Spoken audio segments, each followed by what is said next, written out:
Hey, what's going on, guys? It's been a little while, huh? So, exciting news today. There's a new Blur album coming out this week. And I have heard the leak. I know you guys are about to tell me about it. I have heard the whole thing. This is my puppy, Lily. She wanted to be in the video, I guess. I will give my thoughts about what I think about the Blur album when I review it on release day, and we can actually take a look at the physical copy of it. I'll go into a little bit more detail. But what I wanted to do in this video was talk about some more albums that I've been listening to from this year, because I do listen to more than just Damon Albarn products. And I normally don't talk about anything except that on here, because it's all people really want to hear from me, I guess, is just about Damon Albarn related things, which I totally understand. I'm the Gorillaz guy. I have been ever since I started this YouTube channel. But yeah, these are some albums that I've been enjoying from the year 2023. I haven't made a video like this in a really long time. I used to do like a year-end countdown list. I don't really do those anymore because it's just like, who cares? So anyway, I wanted to go ahead and start this off by giving a shout out back to Cracker Island some more. It's just one of my favorite Gorillaz albums, honestly. It's just so easy to listen to, and you know, it's just, if I can't find anything else to listen to, I know I can always throw this on and really enjoy it. This is actually the Japanese edition that has Crocodillas is track number 11 on the physical copy of the disc. So that's really cool. I wish you could get the rest of the tracks that are digital on a physical media, but I don't think that's going to happen. So yeah, I wanted to throw Cracker Island in there. Gonna go ahead and get the Blur related stuff out of the way. Go ahead and shout out Radio Songs by Dave Roundtree again. Yeah, it's great. I think he did a really good job on this thing. Sure, the lyrics aren't anything super special, but I think he created a really atmospheric album, and I think he has a unique sound apart from the rest of his bandmates. So I think that's, I don't know. I'm proud of him. I'm glad he got out there and did something cool, and actually made a pretty decent record out of it. I like it a lot.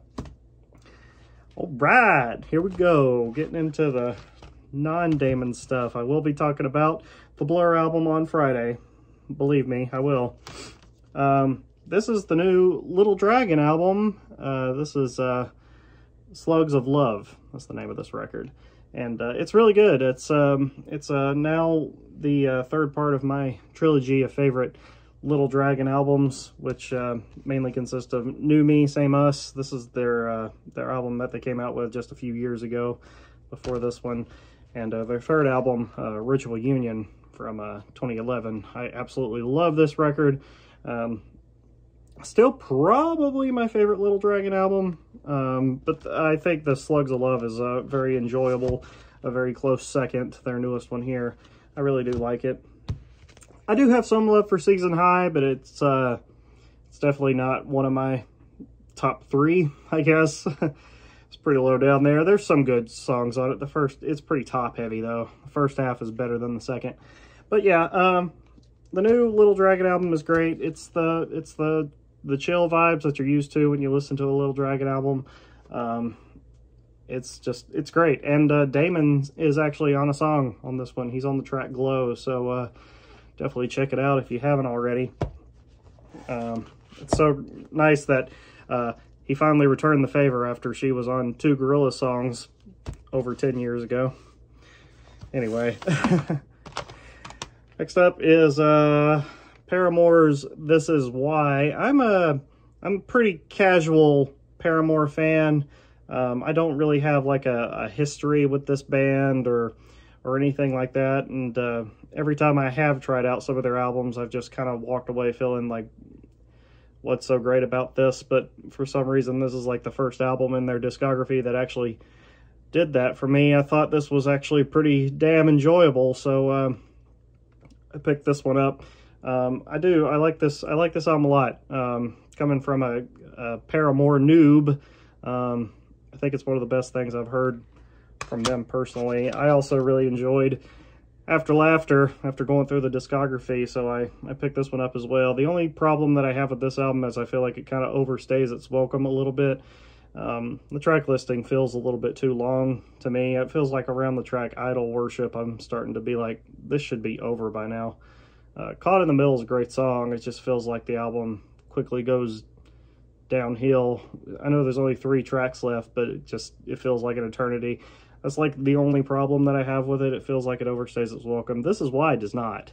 I love everything on This Is Why. This track Crave maybe a little meh, but it's great album. Yeah, so yeah, I love This Is Why. It's pretty good. I might pick up Riot or something. I may have to listen to that a few more times, because I know Riot is like the album that has, you know, the big hit on it.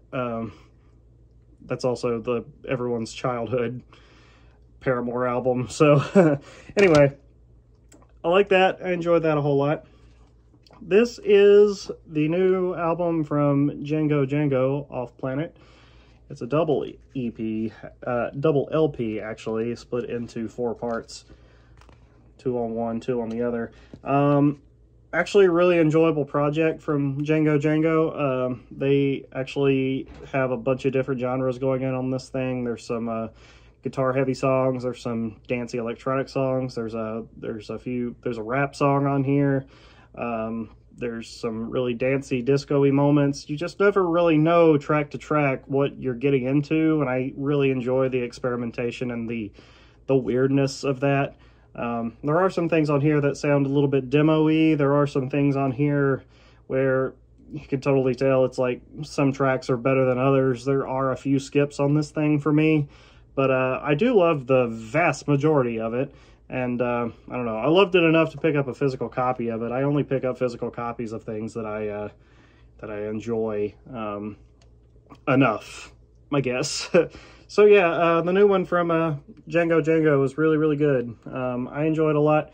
People should check it out and keep an open mind, because there are some really weird moments on this album, but I think it's creative and different, and I hope more people make music like this in the future. And this is the first Django Django album that came out in 2012. It seems like they just haven't really been able to make anything better than this, and they probably won't. This is still a better album than Off Planet, but their self-titled album, but it's great. Waveforms is an amazing song. That's like the song that got them like attention or whatever. But yeah, Django Django, it's a really creative band, really cool band. Marble Skies is probably the next album that I really like from them. I don't like it enough to buy it, but it's okay. Other than that, I really enjoyed those. And this is the big one that everyone wants me to talk about. The new Queens of the Stone Age, of course. I really enjoyed this album. I think it's great. It's really dark. It brings back the dark tones again. The guitars are sounding great. The lyrics are sounding great. There are some tracks that have yet to kind of grow on me. Something about the pacing or the sequencing of the album feels a little bit off to me. Straight Jacket Feeling, the last track, it's really long track. I just don't feel like it justifies its length. So I'm not a huge fan of that song. And when it comes to like a closing song on an album, that's big points off for me, because I don't like finishing an album, turning it off early, I guess. I can stand to like sit down and listen to it, but it's not as engaging as other people are finding it. Finding the same thing about Made to Parade a little bit. Just seems a little repetitious, but I'm liking that song a little bit more every time I hear it. So it's not perfect to me, but you know, Queens of the Stone Age is a very important band to me, so I'm willing to give it a few tries. It's definitely fun. I'm going to see them live this year. I got tickets for their show that they're doing close to where I live, so I'm excited for that. I'm going to see them next month, so that'll be cool. Time and Place, definitely the best song on this album, in my opinion. It's awesome. Oops. And I love Obscenery, Paper Mache. I mean, the entire first half of this album just fucking rocks. Connor Voyer is an epic song. Sicily sounds fucking evil. Love that track. And Emotion Sickness is a great single. So yeah, In Times New Roman, I enjoy it a lot. It does not beat my Personal Trilogy. I know that this album is a trilogy with Like Clockwork, and Villains, and then this album. That's the trilogy. But my personal trilogy, even though it's not a trilogy, is Lullabies Paralyzed. This is like one of the biggest albums of my childhood, man. 2005 me was rocking the hell out of this 24/7. Era Vulgaris, this is the Japanese edition that actually has 3 bonus tracks at the end. I had to have The Fun Machine Took a Shit and Died and the title track on the album because that's just the best way to listen to it. And Like Clockwork, I think these are Queen's 3 best albums in my opinion. I feel like Villains gets a little bit too much hate. I actually really do enjoy this album a whole lot too. So yeah, don't be hating on Villains. It's a fun dancey album. They wanted to do something a little different. I can respect that. And yeah, In Times New Roman, I think it's great. I'm digging it.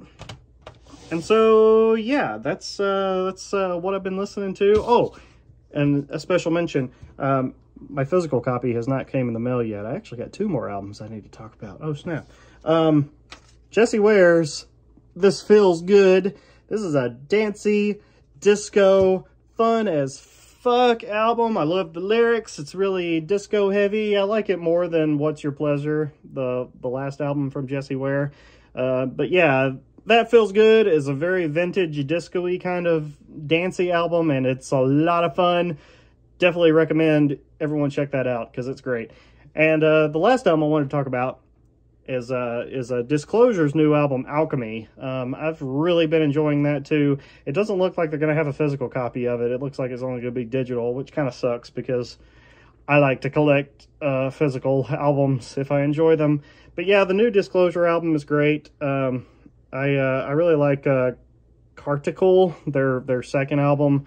A lot of people didn't like Disclosure's second album because it was like dance house music with like a pop music flair with a ton of guests on it, but I think a lot of those songs have really stood the test of time to me. I listen to them a lot. Their debut album, Settle, is great. A lot of the tracks on that one, I kind of cherry-picked my favorites off of that one.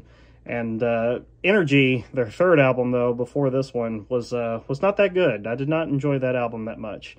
Once again, I picked like 2 or 3 songs off of that, and I was pretty much done with it. But I'm really enjoying this new Disclosure album, Alchemy. So you guys go check that out as well if you like a little bit of drum and bass in your life. So yeah, here's a lot of variety once again in my life. A little bit of rock, a little bit of electronic, a little bit of dance, a little bit of fucking everything. You listen to Off Planet. So yeah, there's some recommendations for you as we await the arrival of a brand new fucking Blur album at the end of this week. So yeah, I'm excited to talk about that. I'm also excited to unbox the special super deluxe vinyl of The Ballad of Darren. It's not going to come in until August, it says on their website. So we'll unbox that when it comes. And even if I don't get my CD copy on Friday, I'll still talk about the album, how I'm feeling about it in comparison to the Magic Whip and the rest of the discography. So yeah, that'll be a fun time. Go listen to all of these albums that I told you guys to listen to because they're pretty good and they're a lot of fun. It's been a fun year, been a lot of surprises, which has been pretty cool. So yeah, fun stuff. I will see you guys very soon. Mr. Money 1 2 3 5. Peace.